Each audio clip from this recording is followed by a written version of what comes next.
Ready, set, go. You've heard of people having a photographic memory, where they can recall a moment and remember every detail about it. Sometimes I think I have that with food. I don't know why, but I can remember exactly where I was. The smells, the tastes, every little delicious detail of certain meals that have left a lasting impression on me. How wild is that? Today, I thought it would be fun to recreate a few of the recipes from my favorite food memories.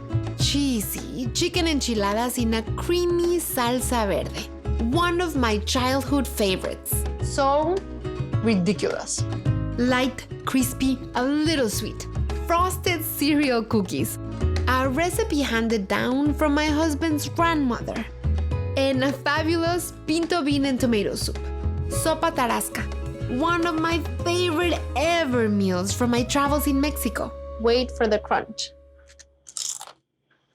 Dame, dame, dame tu piloncillo, dame, dame, dame café caliente, dame, dame, dame tu corazón.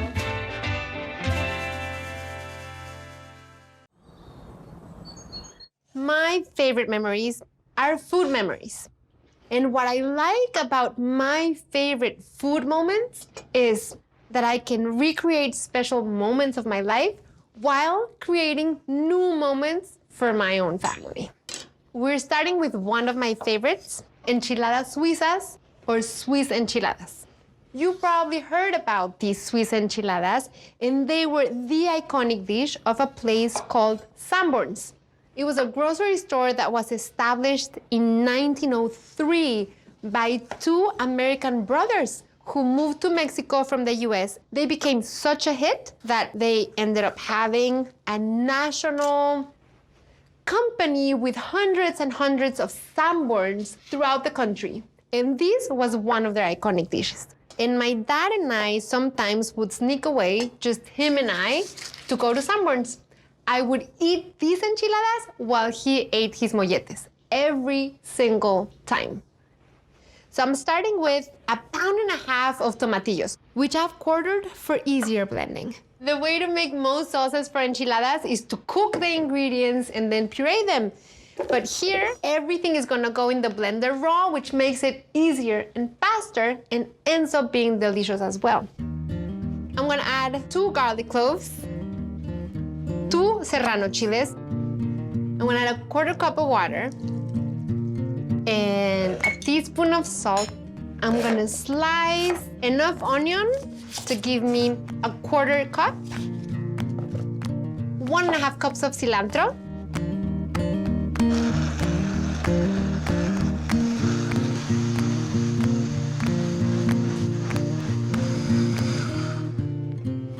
see this gorgeous color? It has that really, really bright green. And the smell is really strong of cilantro and chile. If we had boiled or roasted the ingredients before, we would have a completely different flavor to begin with. Here, we added everything fresh, everything raw, so we get this brightness. So I have my saucepan, and I have it set over medium-high heat. And I'm gonna add a couple tablespoons of vegetable oil.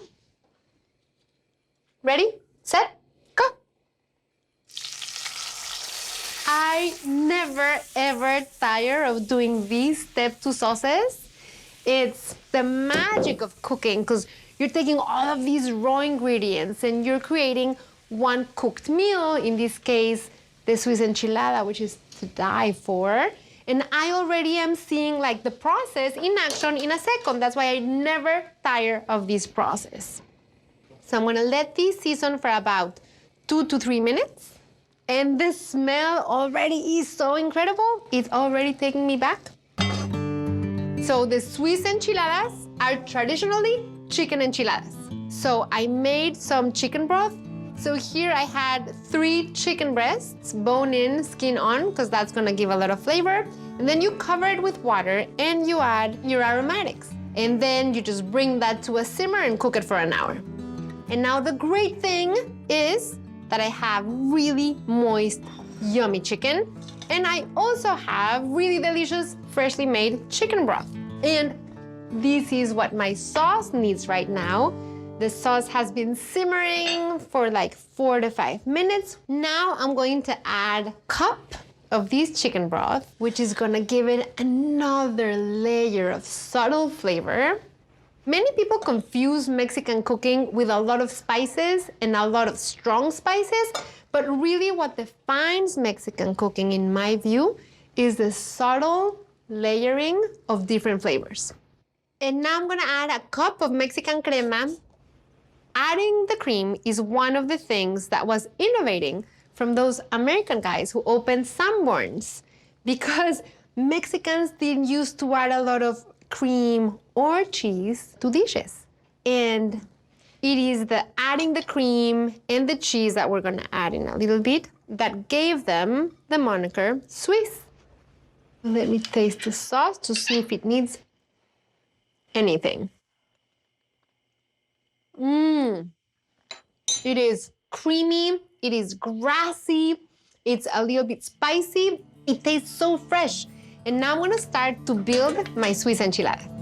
So I already have my comal here and I'm preheating it over medium heat. And you wanna make sure that it is preheated, because if not, the tortillas will start sticking to the surface. I'm gonna add a couple of ladles of the sauce to the bottom of my baking dish, because I want the enchiladas to have flavor all over. You wanna heat your tortillas before you fill them or you sauce them, because you're making them resilient so that they can fold without breaking, and also because you're giving them another layer of flavor. Now, because I'm doing a baked enchilada that's gonna have the sauce soak and stay in there for a while, I'm not saucing my tortillas first. I'm filling them first with the chicken, and I always like to add a little bit of salt to my shredded chicken. And then I'm gonna fill the tortillas. I wanna make my enchilada taquitos very chubby. And then you just roll them and place them seam side down.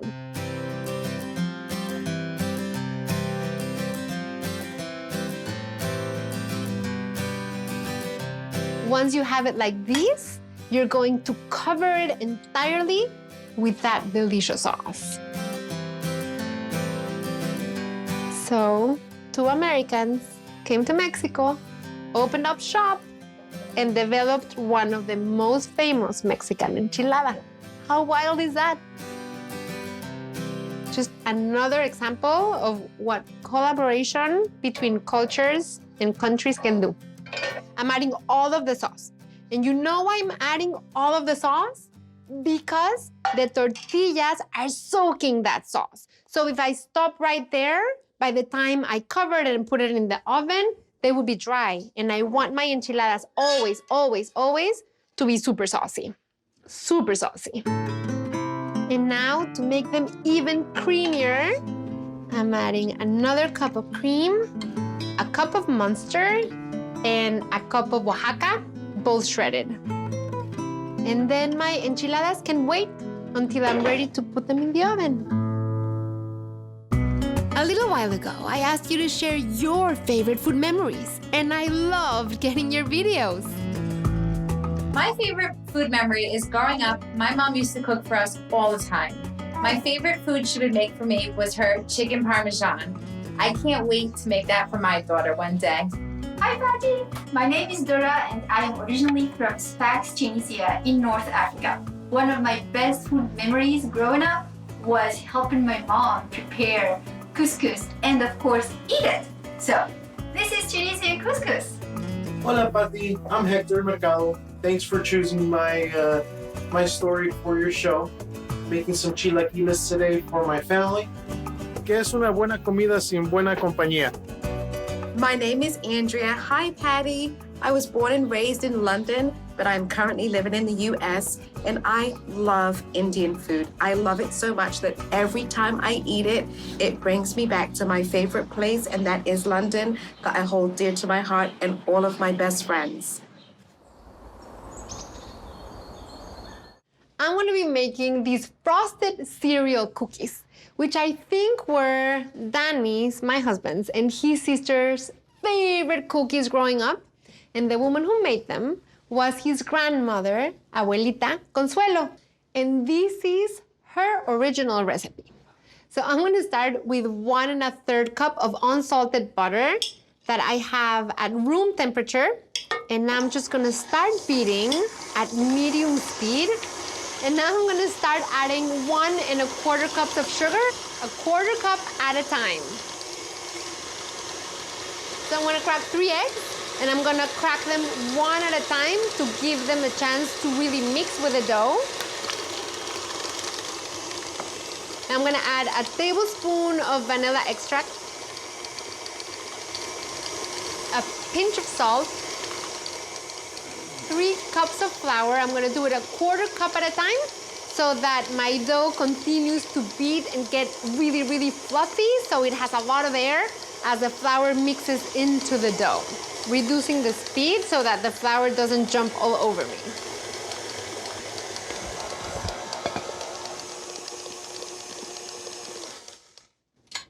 So this is really, really soft and smooth dough. And what really helps is using the ingredients at room temperature, the eggs and the butter, because then the dough can really come together and mix much faster. What's gonna go over and under these cookies are the frosted cereal flakes. And I'm going with my hands to just crumble them. And these are gonna cover the cookies over and under and all over. I remember being very surprised when Danny first took me to his Tita Chelo's house, when I realized that the thing that everybody was waiting for were these cookies coming out of a Tupperware at the end of the meal, because she always has them, because she used to make the most delicious and sophisticated meals, and everybody was waiting for this, which is like the simplest and most like childlike treat. I need to put some flour on my hands because this dough is so soft and sticky. So I'm gonna get a tablespoon at a time. And because I have flour in my hands, I can do these because this wasn't included in the recipe they gave me. And I remember the first time that I was trying to make these cookies and there was no way I could roll them. And then it's these little tricks. And now, once I get to like 1/4 of an inch, I'm gonna just stick it right here. Then I'm gonna cover it too, trying for the flakes to stick and to become part of the dough.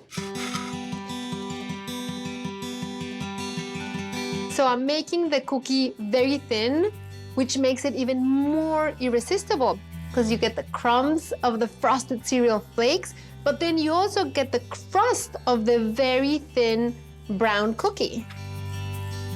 And just like you can't stop eating the frosted cereal flakes because they're irresistible, you're not gonna be able to stop eating these cookies because they're doubly crunchy. These are gonna go in the oven, which I have at 325, anywhere from 18 to 20 minutes.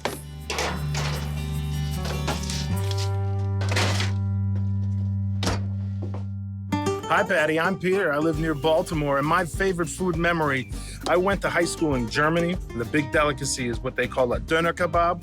And in terms of food, I can't imagine a better way to end a night on the town than with a doner kebab. Hola, Pati. Today I want to talk to you about a very special family recipe, a very old recipe, an enchilada recipe. Now, this recipe was given to me by my mother, who in turn got it from her grandmother. Hola, Pati. Buenos días.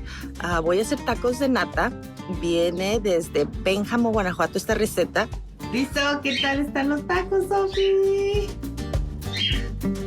Hola, Pati. My name's Michael. And I'm Roxana. And we're huge fans of Pati's Kitchen Table. We've been watching since we were in law school and we discovered your show. And today we're going to be cooking chicken pibil from season 5, one of the Yucatan episodes. Thanks for cooking with us today. It was a lot of fun. We'll see you next time. Bye. Bye.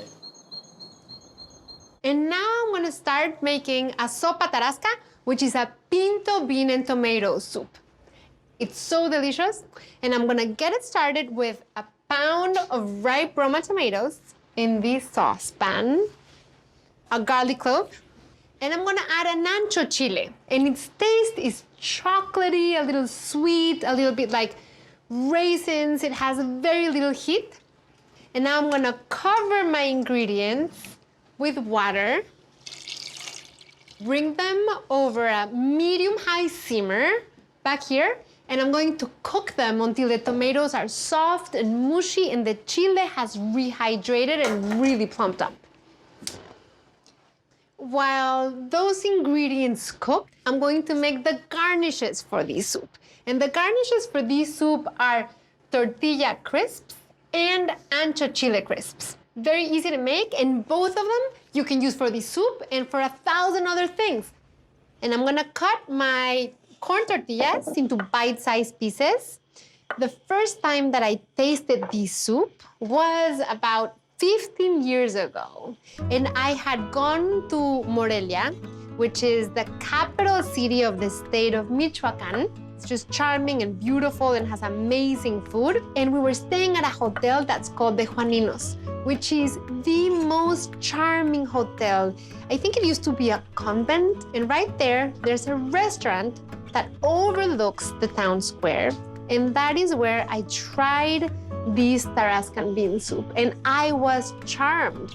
And I fell in love with it. And since then, it's been one of my favorite soups of all time. And I know the oil is perfect because the bubbles are very active.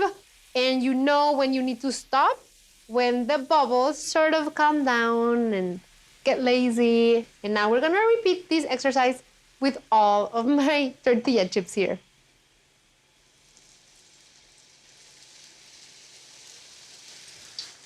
And you see that the color of the chips is like this. It's just starting to brown. Because if you wait until they're really brown, then there's no way about it. They're burnt and you've lost them. The other important thing about tortilla chips is that you have to salt them right when they come out of the oil, because that's when the chips are going to absorb the salt and get really nicely flavored. Wait for the crunch.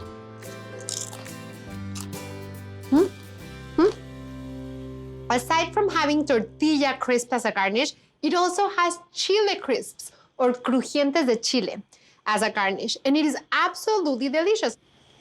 All I'm doing is cutting this ancho chile into small bite-sized pieces in the same oil where I fried my tortilla crisps.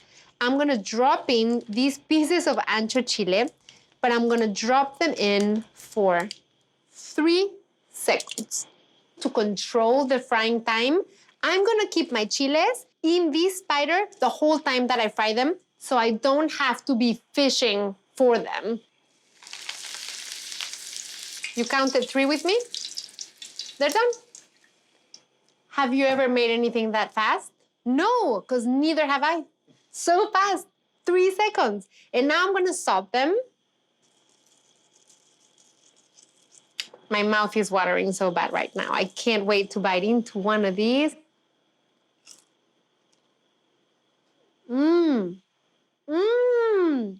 So ridiculous. In a fabulous way. Okay, so we have my garnishes. So I see my tomatoes are ready.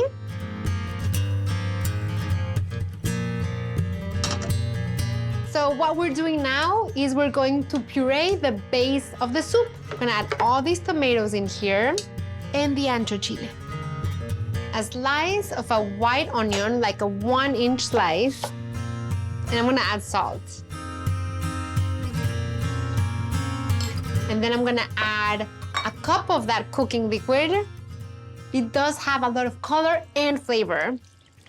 And then we're gonna puree these until completely smooth.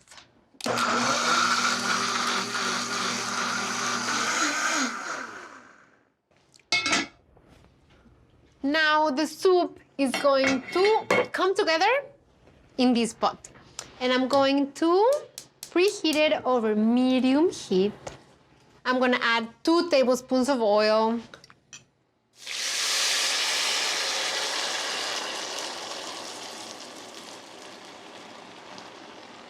That is the sound that I live for every day in my kitchen. And immediately I'm smelling the ingredients that were in the blender and they're coming together. They're seasoning, and look at all the bubbles. And the color is changing and there's foam in the middle of the pot. And as this continues to do its thing, we're going to puree a pound of cooked beans with 2 cups of their cooking liquid. And if you're using canned cooked beans, use 2 15-ounce cans of cooked pinto beans and add 2 cups of water.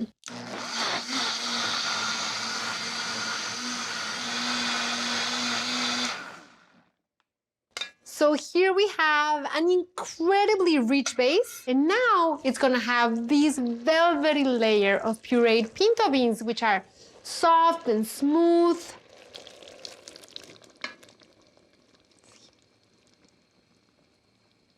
The beans are starting to take over the pot. So now I'm mixing the beans with a rich ancho tomato base, and you can see the color changed. And then I'm gonna add 3 cups of chicken broth from the caldo de pollo that I made. So this is gonna cook for anywhere from 12 to 15 minutes, and I'm gonna partially cover. Put my enchiladas in the oven, which I have at 400 degrees, and they're gonna go in for just 15 minutes, just until they heat up again and the cheese melts all over the top.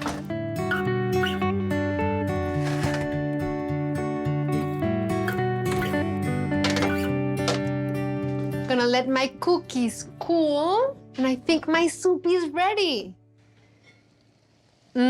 Come see, come see, come see. It is bubbling and it looks thicker and it has this gorgeous color.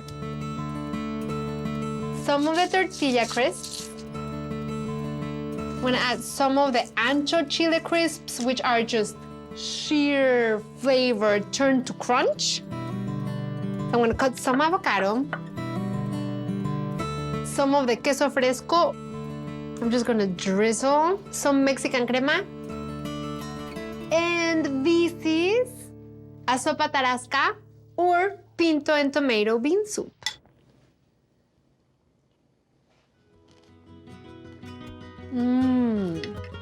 It's just smooth and earthy. It has all these layers of flavor from the tomato and the ancho chile. And then the toppings is just that perfect touch of tangy and salty, and it is one hearty, filling, nurturing soup.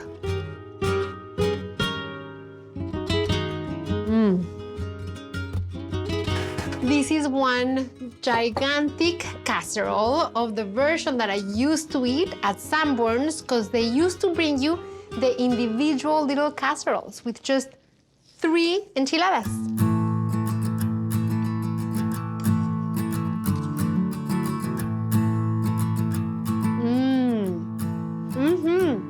It's just taking me there and then, and it's exactly that taste and that texture and that consistency. And the crispy and the brown is what I used to leave for the end whenever I went with my dad. My heart is so satisfied.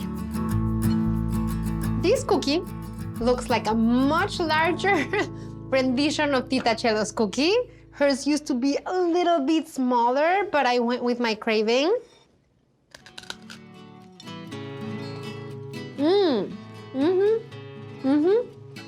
And they taste just like Tita Chelo's.